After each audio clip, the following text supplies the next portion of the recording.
Welcome to this explainer, everyone. I am absolutely thrilled you've joined me today for what is honestly a profound journey of the heart. We are going to be exploring the path of Adab, which is all about cultivating spiritual etiquette.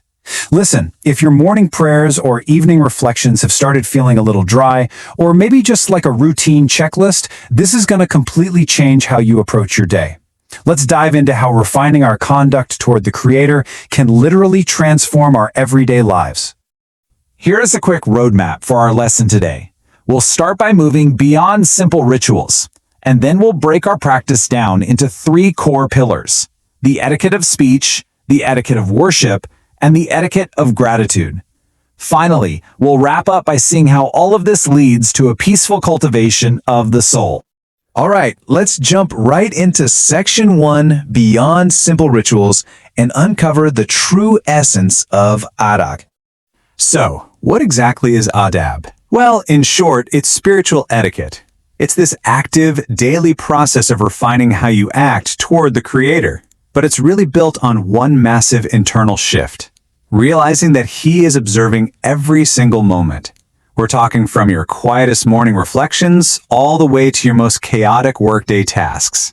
It's that profound internal realization of knowing you are always seen by the divine. To really develop this kind of mannerly behavior, we have to make a crucial leap. We've got to step away from simple robotic rituals and move into a state of deep, intentional awareness. I mean, think about it. It is so easy today, right? Your phone is constantly buzzing, notifications are popping up, and this fast-paced world can just pull you completely out of the moment. True Adab is about breaking those automatic habits and tuning into the state of your heart while you act. This intentional awareness is the absolute foundation for the three pillars we're about to explore. Moving right along to our first pillar, Section 2, the etiquette of speech and how we approach the divine. You know, mannerliness starts right in our own thoughts and the way we address the divine. Think about how you treat a really good, respected friend. When you ask them for a favor, do you approach with sincere, reliant humility, kind of like a beggar in need? Or do you barge in making entitled demands like a creditor collecting a debt? Treating the Creator as if He owes us something severely lacks spiritual courtesy. True adab has to be grounded in sincere, reliant humility whenever we make our requests. And that brings us to a beautiful concept called Husn al-Zann. It translates to having good expectations. And honestly, it is one of the highest forms of adab. You're actively choosing to think well of Allah. You're trusting that divine wisdom far exceeds our immediate limited understanding of whatever stressful situation or difficult workday we happen to be going through. Now, the exact opposite of that trust, that's the mannerlessness of despair. We've all been there. Falling into despair or constantly complaining about your daily struggles, maybe a super frustrating project at work or a sudden financial hit, shows a distinct lack of spiritual etiquette. When we complain in a way that questions the Creator's wisdom, we're stumbling. Trusting the decree, even when it is incredibly hard, is exactly how we overcome this and keep our spiritual manners intact. Okay, let's look at our second pillar, Section 3, the etiquette of worship, focusing heavily on presence and modesty.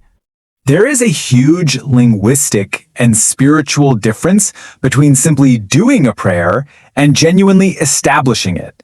It is literally the difference between checking a ritual off your daily to-do list and actively grounding your worship in deep intentionality. Establishing a prayer means you are maintaining complete presence of heart. You're making sure your mind is just as involved as your physical body.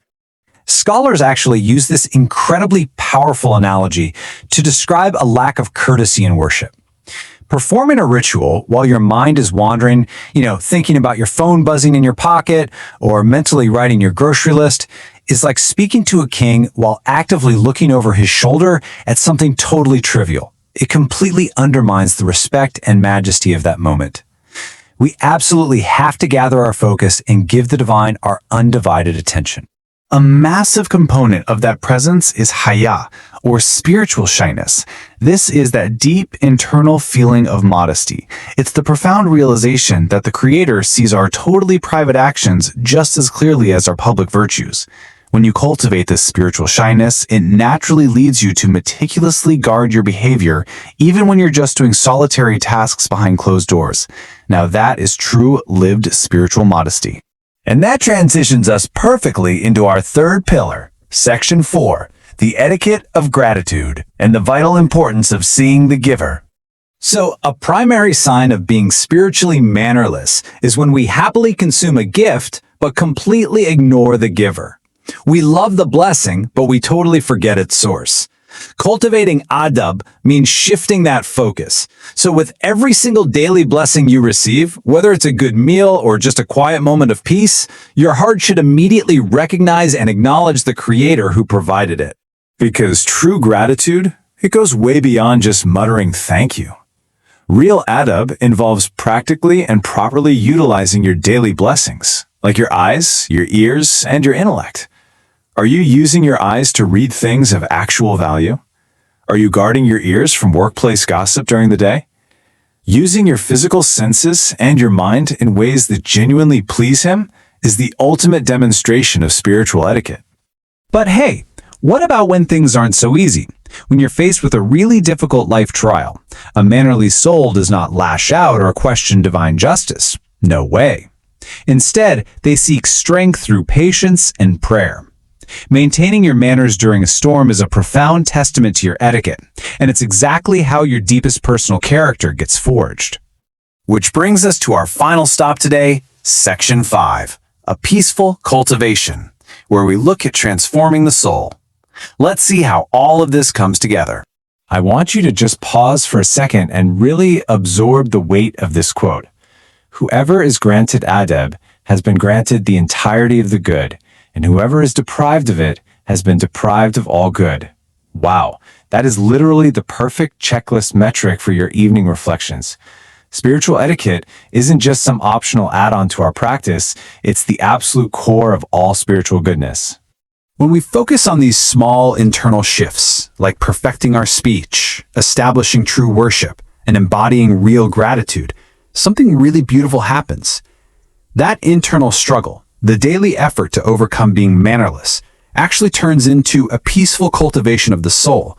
It transforms every single action you take into a silent, continuous form of praise to the Creator. So as we wrap up this explainer, I want to leave you with one final question to ponder for your evening reflection today.